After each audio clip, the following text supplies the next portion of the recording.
Um, Last week we spoke about the lowest level of what we call fear of God, fear of punishment, which is a good motivating force, but it's only the lowest rung in one's service of Hashem. We discussed that even a non-Jew can serve Hashem if he fears punishment or desires reward. And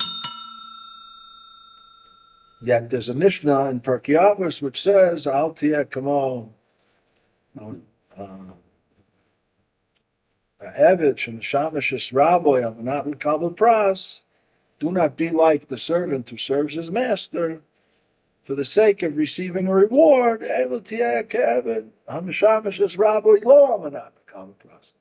Serve the master because not for the sake of receiving reward or punishment, but because it's the right thing, because it's the truth, because it's the right way to go in life, because it's what your purpose is in life. So now the Rebbe is going to talk about previous Rebbe, a higher level of fear, a second level of fear, which is higher than fear of punishment.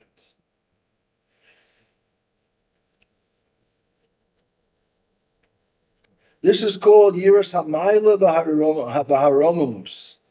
This is called more of an awe of the stature and the greatness, like it says in the pasuk in the Torah Parshas Savoy, "V'ra'u kol amei haaretz ki shem Hashem nikra alecha v'yiru mimcha."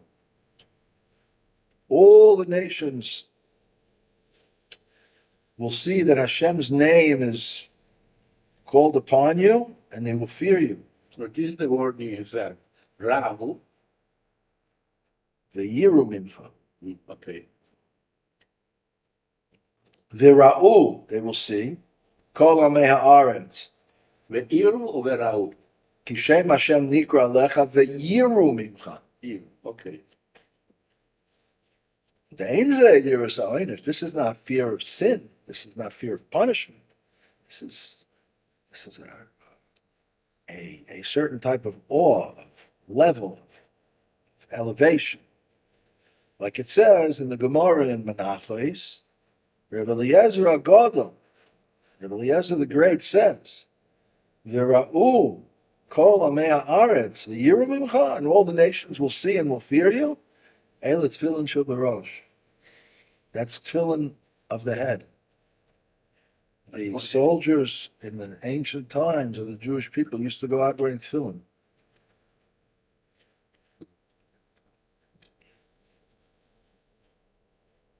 This is a Sikha This is a mimer, by the previous Rebbe, Okay. which is called Ki Karev Elecha Davar Ma'od.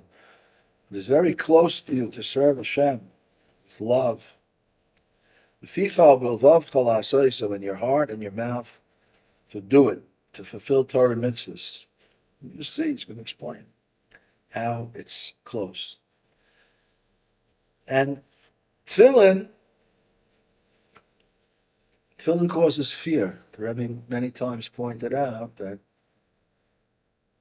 chitas, learning Torah, learning Torah, Tanya, Tehillim, the Yom Yom, having a chitas in your car, this creates a certain awe that surrounds the Jews, protects the Jews. Rebbe said even to put a chitas in your car and a pushka. And learn from it from time to time, and put a little money into stock also from time to time. Shouldn't be there like a souvenir on the wall. like the mezuzah.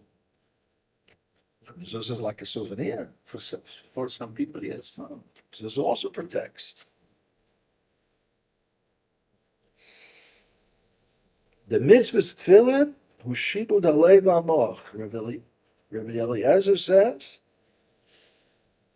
it's also brought in Shulchan Aruch, Actually, I think this is from the Shulchan Aruch, not from Rabbi Eliezer. Rabbi Eliezer says, Rabbi Eliezer the Great says that the Gentiles will see you and they'll fear you. That's the tefillin that you're wearing on your head. And the Shulchan Aruch says the mitzvah's tefillin is shibud halev ha'moch, to mishabed,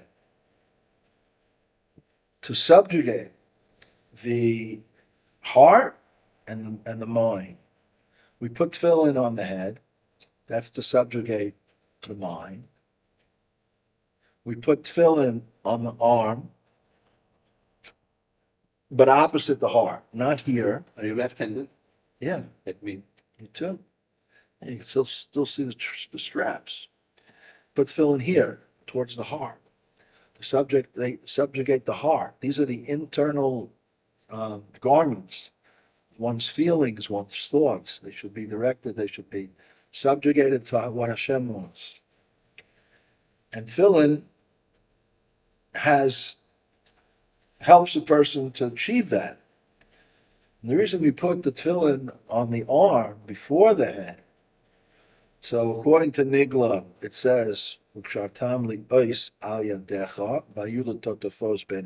pasuk says, put it on your hand and put it on your head. But according to Hasidus, there's a deeper explanation. And these deeper explanations are not in contradiction to the straightforward explanation. They're just deeper because there's many layers of Torah. The Kodesh Baruch Hu and Torah are one. So just like Kodesh Baruch Hu is infinite, Torah is infinite. So you can just keep going deeper and deeper and deeper. So one of the explanations that Hasidus gives is because the Ma'aseh Ha'ikar, the main thing is the deed. לא המדרש העיקר, אלא המעשה. נכון? Like we say, Nasa Nishma, we came to Mount Sinai. We will do, and then we will understand. We use the word "we will do" before we said we will understand.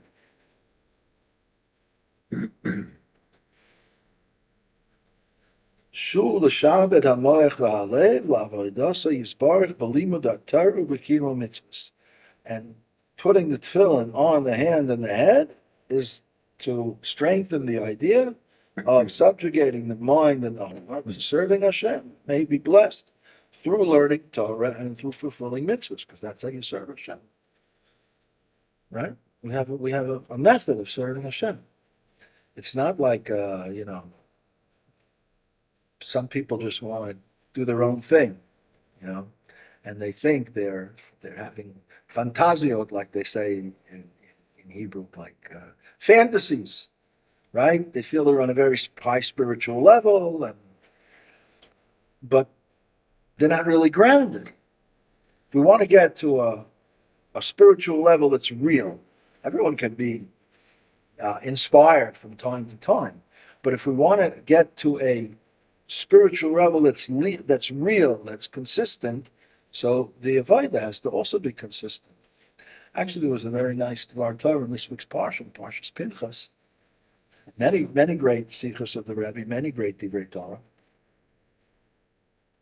But one is the Medrash asks, there were four Rabbanim, four Tanoim of the Gemara. This is a different Medrash, and one of them, I think Rav Eliezer Agadol was one of them, and Ben Zoma was one of them, but I'm not sure. Don't hold me on it. Anyway, one of them said, "What is the quintessential? Is that a word? Quintessential pasuk of the Torah?" Well, if you would, Korban Tamid. Nachon, you learned that sikh. No, I learned it the other way. Okay, good for you. So what is the pasuk? You would have to take a pasuk and say, what is the quintessential pasuk of the Torah that you could use and say, this is the most important pasuk. Well, I don't know most important, but that which expresses the idea of Torah. So one of the Chachamim said, Shema Yisrael. Hear, O Israel, Hashem is our God, Hashem is one. It's one God. Monotheism. There's nothing else other than HaKadosh Baruch Hu. True. Another one said, אלה בני אדם. huh? How man was created. כן. שהקדוש ברוך הוא ברא את האדם בצלם אלוקים. No. כן, זה told us האדם בהיברם. בעיברם. בהיברם. אלה תולדות. כן, בהיברם. That HaKadosh Baruch Hu created man. Man is the handiwork of HaKadosh Baruch Hu, and then therefore man's life has value which is completely beyond the value of all other creation in the world. And the third one, ואהבת לרעך כמוך. And the third one said, "V'ahavta l'reacha kamocha." You should love your fellow like you love yourself. Good relations between people. Love your fellow like you love yourself, just like you don't want any harm to come to you. Don't cause any harm to your fellow. Just like it's important to you that people show you respect your fellow, and so on and so on. We can find many examples. And then one of the Chachamim said, what pasuk is the quintessential descriptive pasuk of Torah? You should say every morning, every day, twice. Right. הכבש אחד בבוקר, והכבש השני the afternoon. מה? ושהכבש אחד תעשה בבוקר, ושהכבש השני תעשה בין הערביים. Right? That one lamb you should sacrifice in the morning, and another lamb you should sacrifice in the afternoon, the mincha offering. How is that? How does that compare to the other three? The other three are so big. The other three are so monumental. This isn't talking about a specific detail. What you do in the Beis Hamikdash. And one of the Chachamim stood up and he said that this sage who said this pasuk, he's right. He was the winner. He won. They all gave their answers, and the most correct answer was his answer. And which seems very hard to understand, but when you think about it, this is a deep point that the Rebbe brings up, that the consistency, one lamb in the morning and one lamb in the afternoon, every day, 7 days a week, 52 weeks a year, 365 days a year, every single day, over and over throughout life, it creates within a person a consistency and a regularness which is steady and which is real. It's real. And that, in a very large way, expresses what Judaism is all about, that we have to go from rung to rung in our service of Hashem, from the time we're children until May of Esrim. And as long as the candle's burning, there's still what to fix. And to be consistent. So the second, that's Tefillin Shabarosh. Yeah.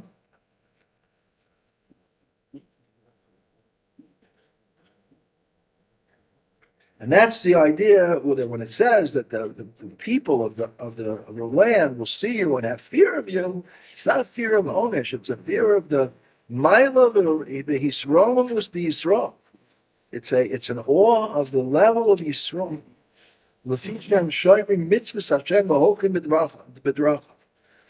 According to which, when they go according to Hashem's mitzvahs and they go in His ways. And the Rebbe was very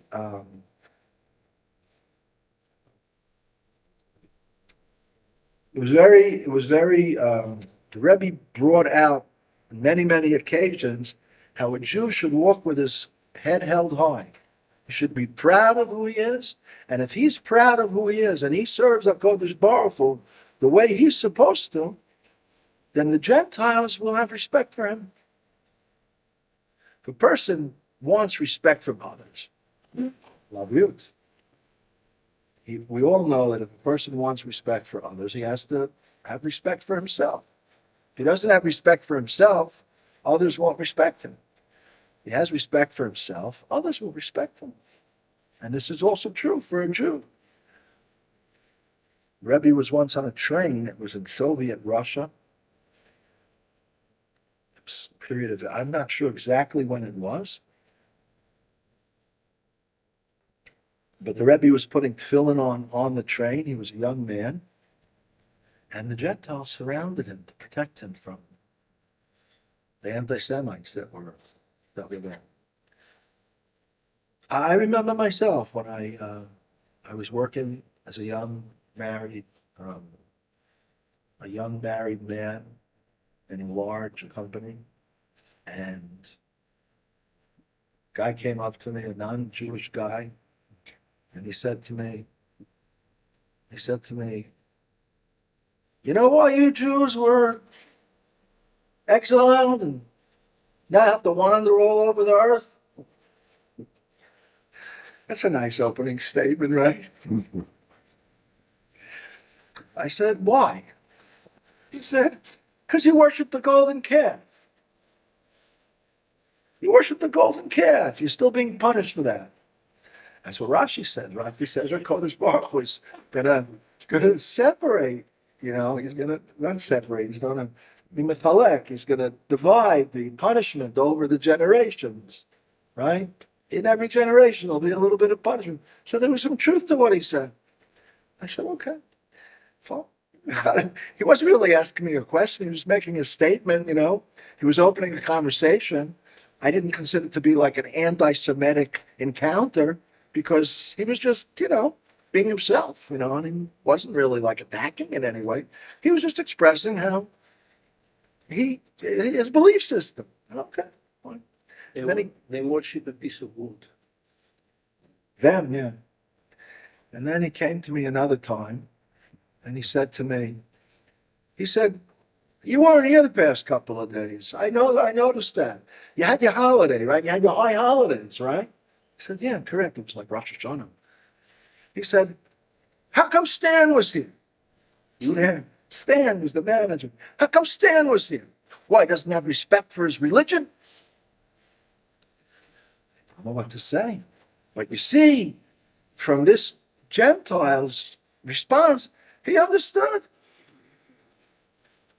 I don't know, he wasn't my close friend, but I felt he had a certain respect. He saw that I respected my religion, and he respected that, and he didn't like that the other Jew didn't. He didn't like it.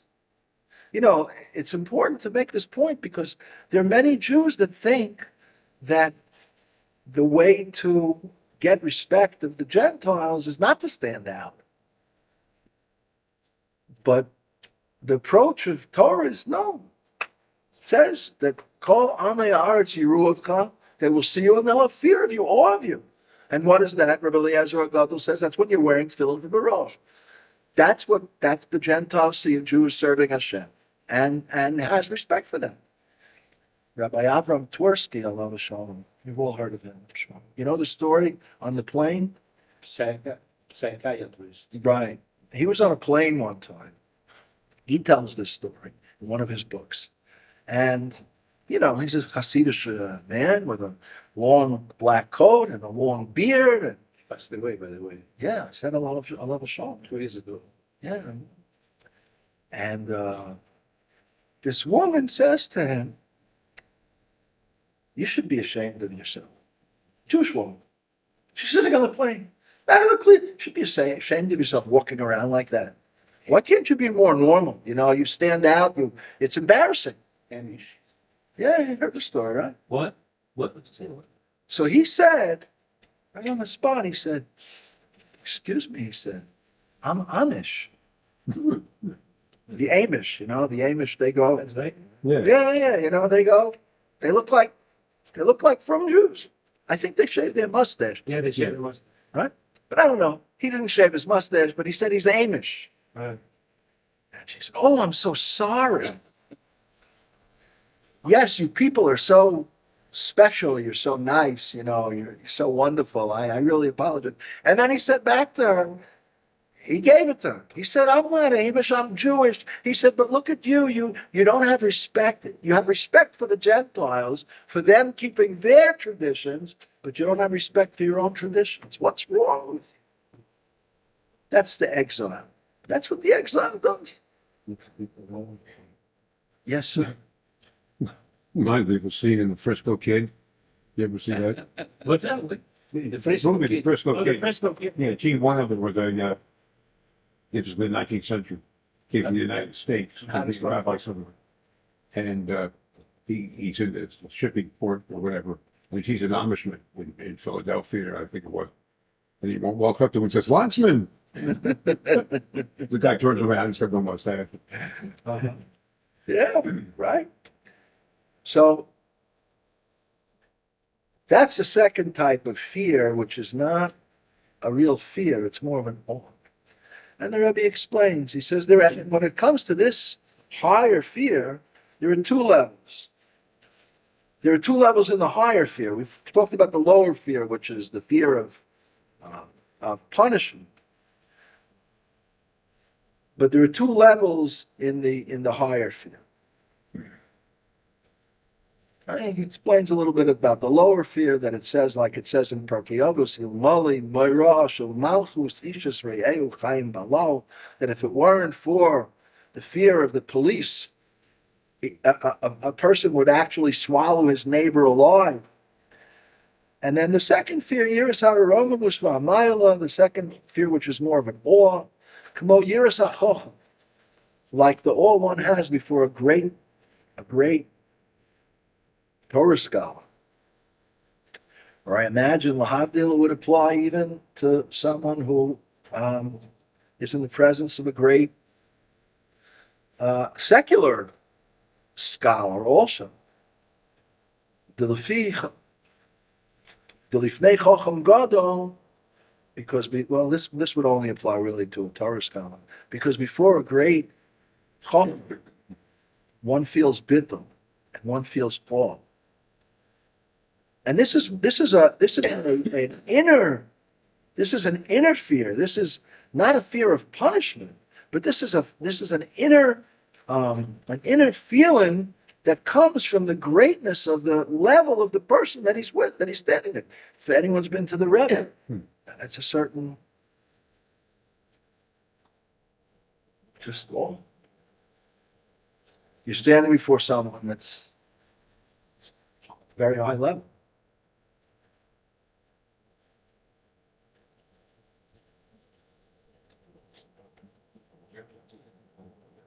Okay, and then this applies to service of Hashem, fear of sin, and also the awe of Hashem.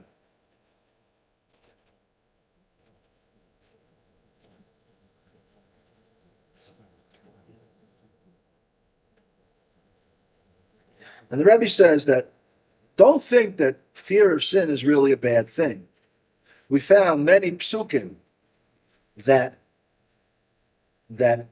speak about this, about schar and onish, about reward and punishment, like it says, if you'll walk in my commands, and I will give you the rain in its season.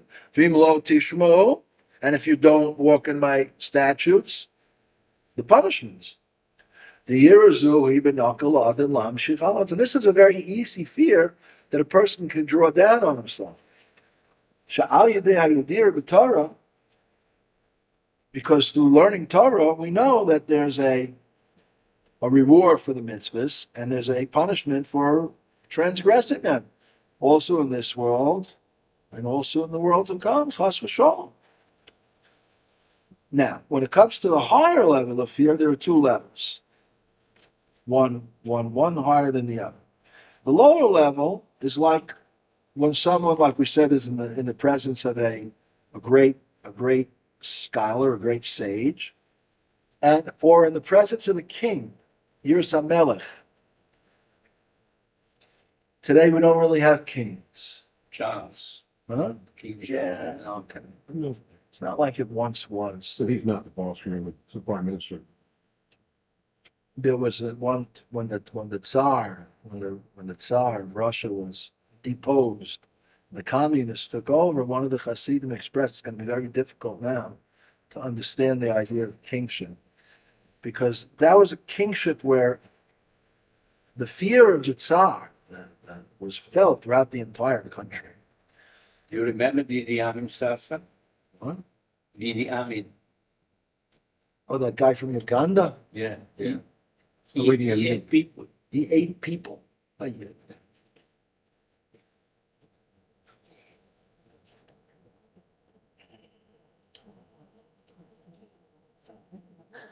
The koifai gogol, the power of the king is great. The oisa gedolos v'niflois b'medina so, and he does many great things and wondrous things in his nation. The way he manages the nation and the way he, in an orderly way, and the way he fights in wars with great power, that his sphere it falls upon all the subjects of his nation, subjects, not citizens. Today, people are citizens with rights, right? Then they were subjects. Subjects. Right. They were they were subjected to his authority, right? And similarly, just like below, there's a mortal king, and the fear and awe of the power and might and majesty of the mortal king falls upon all the subjects. So too, the king above, HaKadosh Baruch Hu, Koichel Gvurasa Yisbarach, Bisavus Otherwise, his power and might in the fact that he creates all the worlds, the Malchuscha Malchus Kol Olamim, because his kingship is the kingship of all the worlds. It's his kingship, Malchuscha. We say it in Ashur many times a day. Malchuscha Malchus Kol Olamim. Your kingship is the kingship of all the worlds. Your kingship is how it really is. And then there's how your kingship is revealed in each of the worlds. We know worlds is limitation. Each world has its characteristics, its borders, its limits. And in every world there's the Esser Spheroids, the lowest of which is Malchus, kingship. Now Hashem's kingship, we say in Adon Olam, right? We say, Hashem Malach, he was a king. B'terem Kol Yitzur Nivra. He was a king before anything was created. On the other hand, we say, Ein Melech L'lo Am. We say there's no king without a nation. What's the meaning of a king if he doesn't have a nation?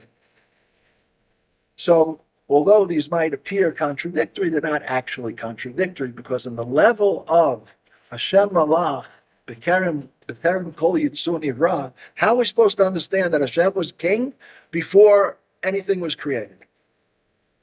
The way to understand that, Hasidus explains, the Rebbe Rashab explains, is to look at how it is after things were created, that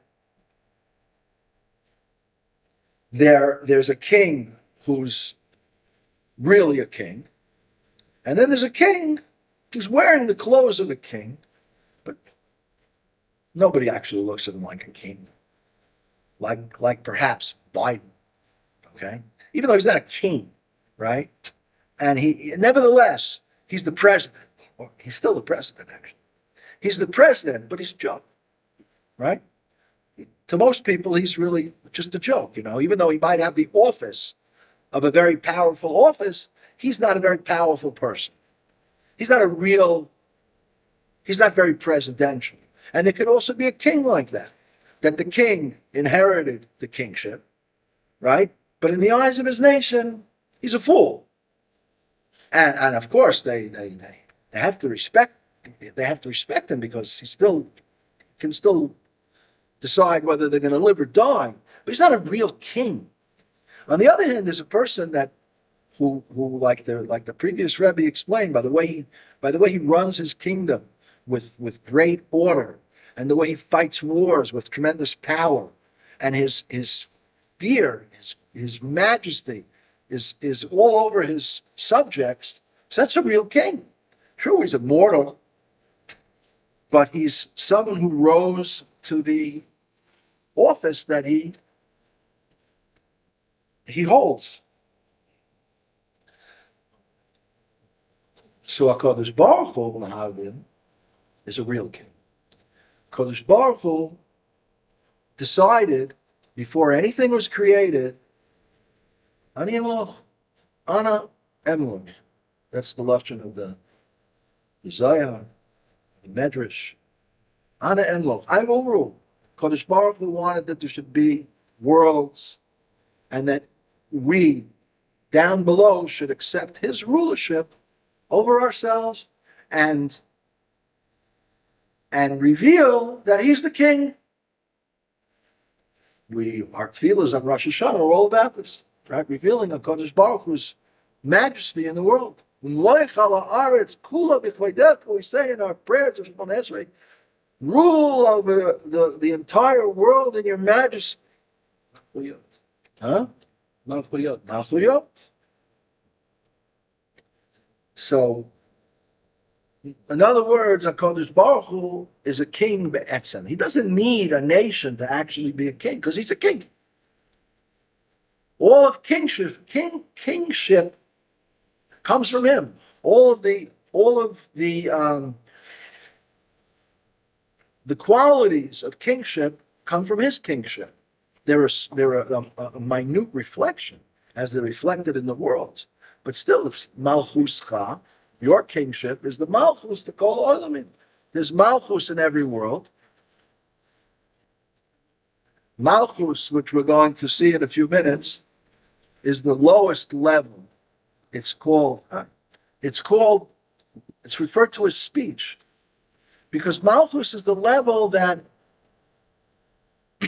reveals and takes the godliness that it contains, because it's like the all of the other spheres are funneled into it. It contains all of the other spheres, and then it takes those spheres and all the godliness and brings it down to the level below, just like a king, right? A king who's really mitromem be'etzem, a king who's really a really exalted person, truly exalted, like the Rebbe, an exalted person.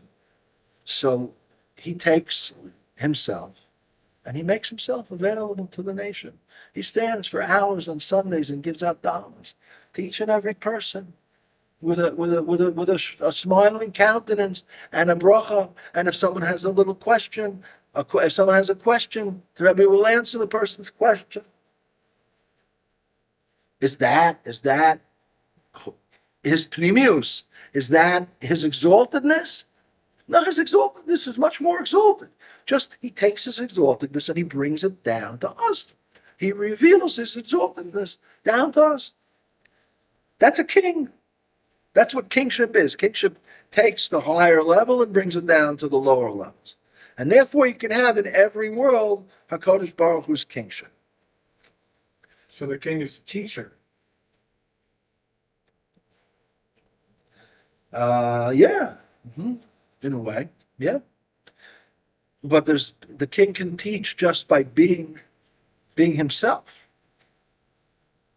Just being in the presence of the king. The king doesn't have to say a word, and a person is nullified. A person is. One time, a chassid described his. He used his description of how the court of the Tsar was set up to describe how he had fear of Hashem. Because before one entered into the room where the Tsar was, the person had to pass through guards and more guards, and then ministers, and an inner room and an inner room, until he faced the Tsar himself, and then it was a trembling.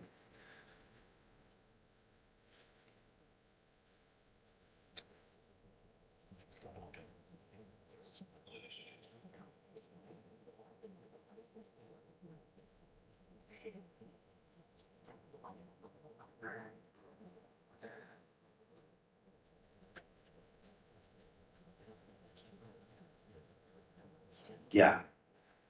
So HaKadosh Baruch Hu's power and might in his creating of all the worlds, that he is the king.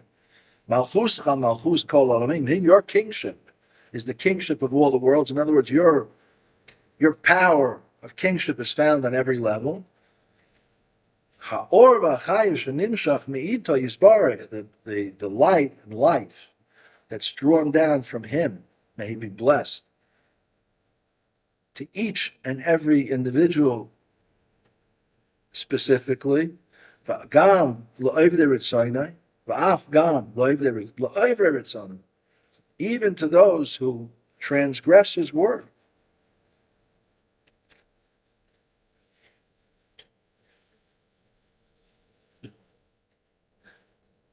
In other words, HaKadosh Baruch Hu gives life to every creation at every moment, even to those who are transgressing his word, right? Even to people who are sinning, at that moment, HaKadosh Baruch Hu is the one giving the sinner life and power to sin. Not that HaKadosh Baruch Hu is telling him to sin. He doesn't want him to sin. It's the person's choice. And David HaMelech recognized this. David HaMelech was fleeing from his son, Absalom, who rebelled against his father. David HaMelech was fleeing, and there was a Jew by the name of Shimi ben Gera, cursed him. While he was fleeing Yerushalayim, cursed him there. Klala nimretzes, a very distasteful and strong curse. And one of David's Giburim, one of his men, his powerful men that he had with him, the Anshe David, Chayalei David, one of his soldiers that was with him, he had some very powerful soldiers. He wanted to kill him. He wanted to kill him on the spot for cursing the king. And David HaMelech said to him, let him curse. For HaKadosh Baruch Hu has given him the power to curse. HaKadosh Baruch Hu is the one. But he made him killed by his son. That was afterwards. But at the time when Shimi ben Gera cursed David HaMelech recognized that this was coming from HaKadosh Baruch Hu. Melech cannot renounce to his covenant. Melech is not allowed to renounce to his covenant. Yeah, so he should have allowed his bodyguard to kill him on the spot. Not on the spot. Well, anyway, you know what he commanded his son Shlomo. Yeah, Shlomo took over. Man, He said, bring him down to the grave with blood. Don't let him die a peaceful death. many years later. What? Many years later. 9 years later, but Shlomo Melech, It's not a good example for the people having seen what had happened. anyway, this is the story brought in Tanakh. The reason I brought the story was just to point out that just like HaKadosh Baruch Hu is giving evildoers the power to live, to do what they're doing, David HaMelech recognized this. He said HaKadosh Baruch Hu is putting these words in his mouth. It's a Shkacha Pratis. In the end, Shlomo HaMelech, he told him to bring him down to his grave, not in a peaceful manner, and Shlomo HaMelech said, you'll be safe if you stay within these borders. He gave him specific borders to stay within, and he set up archers to watch if he ever left the borders to shoot him. And eventually, just one day he stepped outside the border, and one of Shlomo HaMelech's archers shot him, and that was the end of Shimi ben Gera. David took retribution against him because, like Yaakov Meir said, a king is not allowed to let his honor be shrouded. Could you explain the relationship between David and Absalom, his son? And What way? Well, to explain how it evolved into such hate, and David was supposed to feign insanity. as a response? Well, those are two separate things. He feigned insanity when he entered into enemy territory and they captured him. And they wanted to kill him, but he feigned insanity and they said, he's useless now. There's no reason to kill him. He's no threat to us anymore. He's lost his mind. Okay, that wasn't a response to Absalom? Yeah, I think it was when he was escaping from Avshalom. Yeah. Avshalom led a rebellion. He had Yeshus. He wanted power. Power is very, what? Hubris. Hubris? What's hubris? Arrogance. Arrogance. It's more than arrogance. Yes. The Chazal say that David HaMelech would sit in judgment, and he would sit also in judgment outside the place of judgment. And after the people would come out of the judgment, Avshalom would say to them, "Oh, I wouldn't have judged you in such a manner. I would have said you're right." He worked to, make himself the king. He had arrogance, and he was very, very good looking and popular, and he had long hair. Yeah, he was actually Down for this. That's how he was. The hair did him in. The hair did him in because he was riding on the horse, and his hair got stuck in a branch. Oh, absolutely. Yeah. But anyway, yeah, I don't, more than that, I'm sure there's a lot more, but I don't know. I have to look into it. But it was a sad chapter in Jewish history. A son rebels against his father. And David HaMelech had Rachmanis on him. And Yoav gave David HaMelech tochacha. Yoav was the head of the army. He said, the Jewish soldiers are fighting for you and dying, and you're having Rachmanis on them. And he killed them. Yeah, but we that's one of the not that we need proofs for the truth of our tradition, but if we think about it, we don't cover over the bad chapters. We don't pretend they never happened. We don't make a rosy picture when there were some unpleasant things that took place. We tell it like it is and like it was, because we're Anshe Emes. And Emes isn't afraid. Emes isn't afraid of questions. Emes isn't afraid of people that act like hypocrites. Emes isn't afraid of anything. It's Emes. Why does it have to be afraid? But did David say that this hatred generated by Hashem was something for the good? Oh, you mean with Shimi ben Gera? With his son, Ezekiel? I don't think David HaMelech mentioned anything about that. I think by Shimi ben Gera cursed him on the way out. When he was fleeing, Shimi ben Gera cursed him, and in that situation, David HaMelech said, let him curse, because Hashem has told him to curse. The Alter Rebbe discusses it. Because HaKadosh Baruch Hu gives power to everything, even the evildoers, to do evil. Not that he wants evildoers to do evil, but if he didn't give them life force at that moment, they couldn't do it. They'd be dead.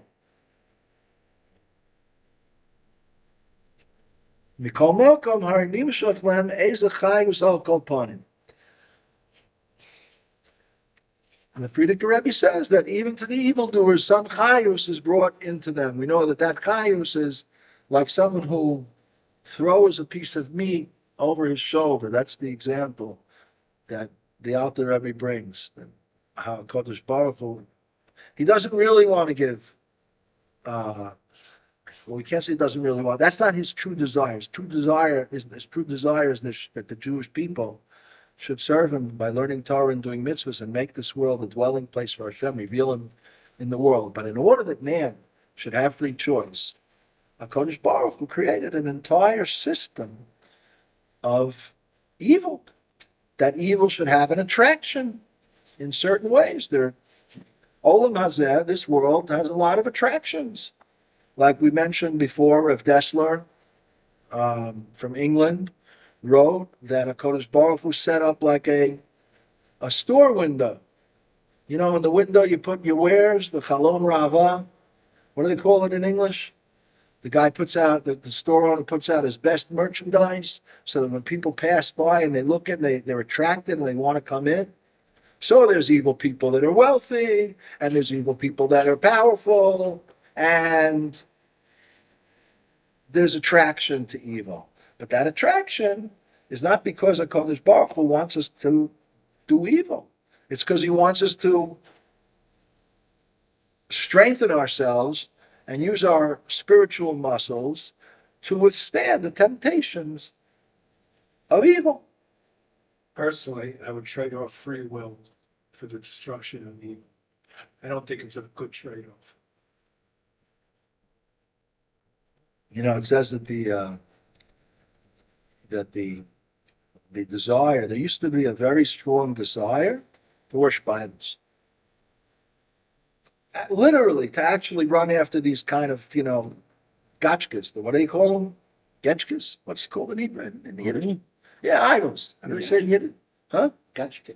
Gotchkas? To run after these idols of wood and stone, like we think it's like ridiculous. But there used to actually be a desire. And I don't remember exactly where, but one of the sages spoke badly about King Menashe, who brought idol worship he allowed idol worship and he increased idol worship. And one of the sages spoke badly about him. And then King Menashe came to him in a dream and said, if you were there, you would have pulled up the hems of your, whatever they wore back then. They were kind of like skirts, you know. They were not skirts, but they were robes. You would have pulled up the hems of your robes and run after the idols. You don't know what kind of attraction it had. And the sages davened that that attraction for idol worship should be nullified. And they were successful. And at the same time that attraction for idol worship was nullified, Nevuah was also nullified. Why? Prophecy. Prophecy also went away because there has to always be that balance. Right? So if you're getting rid of the attraction for idol worship, it also got rid of the holy attraction to follow Hashem and listen to the prophets. Because at the end of the day, in the world to come, we don't have free will. In which world to come? World to come. Well, there's two worlds to Yeah. come. There's the spiritual world to come, where things are static, right? But even there, we go from level to level. But you're right. There's not choice between evil and good. There's no evil up there. There's only good. But then the world to come, when the neshamas come back to bodies, where there's going to be a much higher revelation in this world. So I don't know if it's going to be free choice. A person's gonna grow them. I don't know exactly how it's going to be, but people are going to grow in kedusha and go from level to Growing level in to level to level. awareness, perception of Right, good that's right. And closeness to HaKadosh Baruch Hu, and level and level and level and level. You know, just parenthetically, the whole way HaKadosh Baruch Hu set up creation through Seder Ishtalshu was to a chain-like devolution of diminishing light in each world until you get to this world, is in order that we can climb the ladder back up and get to Him and still remain as an existence. Because when you get to Him, you're nullified out of existence. But the Torah gives a person, a Jew, the ability to remain in existence and go from level to level to level and sense how he's a creation, but he's totally connected to the Creator. Yeah. So what were we talking about right before that, though? Rewind? No. What were we talking about right before that? Okay. That HaKadosh Baruch Hu, Rav Dessler.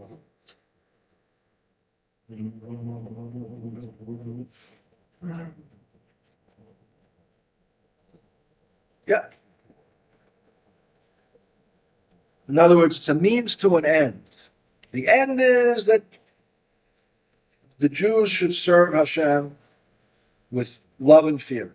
That's the goal. And thereby make this world a dwelling place for HaKadosh Baruch Hu, that HaKadosh Baruch Hu is revealed in the world. The means is creating a world where there's free choice, where there's challenges, where there's nisyonot, where there's obstacles, in order that we develop our muscles, our spiritual muscles. Just like a little baby. How does a little baby go from a crawler to a walker? He stands, and then he falls down, and he cries. And then he stands again, he falls down, and he cries. And he keeps doing it until his muscles are strong enough to hold him up. And from then on, he never crawls again. He stands, he walks, and he goes from level to level. We have to develop our spiritual muscles.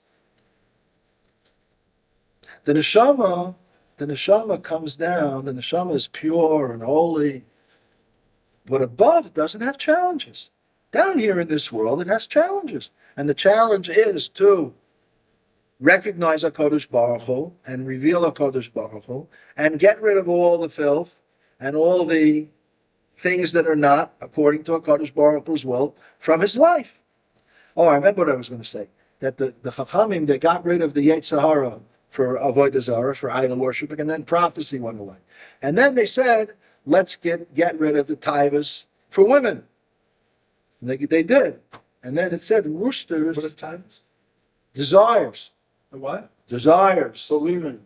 And then it said roosters, and there were no more eggs. Chickens stopped laying eggs. The roosters stopped. It messed up the worldly order too much, so they brought it back. The Chachamim had this power to get rid of it and then bring it back.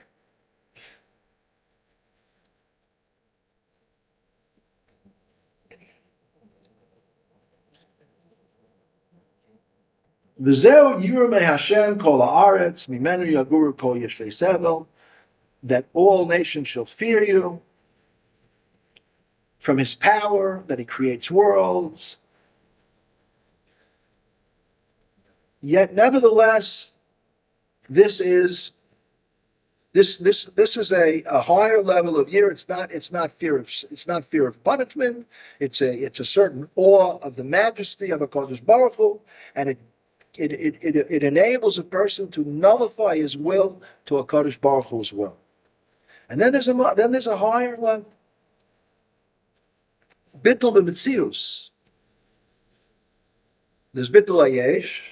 I nullify my will, but it doesn't mean I don't have a will. I still have a will. I just nullify it. And every time it comes up and it tries to lead me to do something which isn't according to Hashem's will, I nullify it again. And that's the avoid of Benoni his whole life. Our whole lives. To continue to struggle all the time against the evil that's in our souls. Because we can't, unless we're tzaddikim got rid of the evil in their souls, and the evil in their souls doesn't bother them anymore.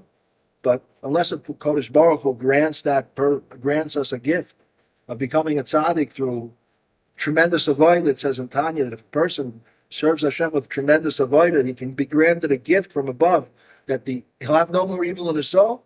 Unless a person grants Hashem that gift, the evil remains in our soul, and we have to continuously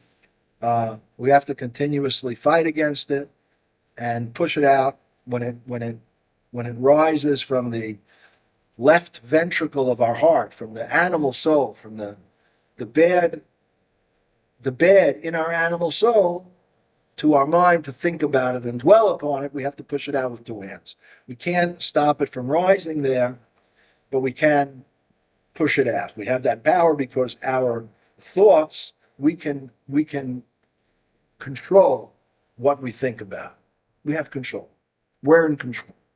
Somehow. Huh? Somehow. We're in control of what, if we want to be, we can control what we think about. And a person feels their emotions follow their thoughts. When a person studies about Hashem's greatness, it awakens within him a love of Hashem, a certain Desire. desire to serve him, to be close to him, to connect with him. If a person's, Remember this thing, thinking about other things, so he has desires for those things. What? you remember the story of the previous Rebbe meeting Freud? The Rebbe Rashab? Yes, meeting Freud. No. You don't know the story. I don't. The Rashab was in extremely deep Jewish depression. The Rebbe Rashab? Yes, extremely. So they brought him in Vienna and he met Freud, Sigmund. Sigmund Freud, Shlomo Freud. His name is Shlomo Raphael.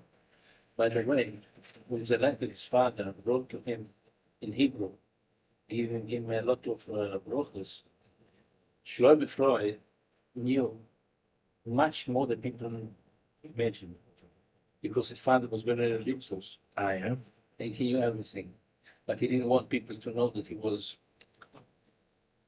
Anyhow, the Rebbe Rashab was in such a bad situation that they brought him to Vienna. And they met with Sigmund Freud, and Sigmund Freud told him, your heart cannot stand what your mind understands.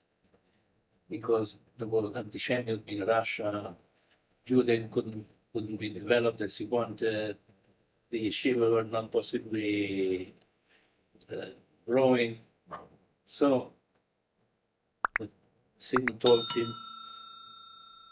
your heart cannot stand what your brain understands, which goes back to our discussion.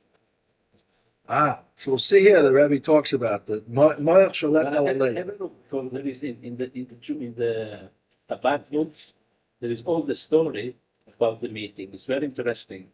It sounds interesting. Okay, I think we'll stop for today unless someone has questions.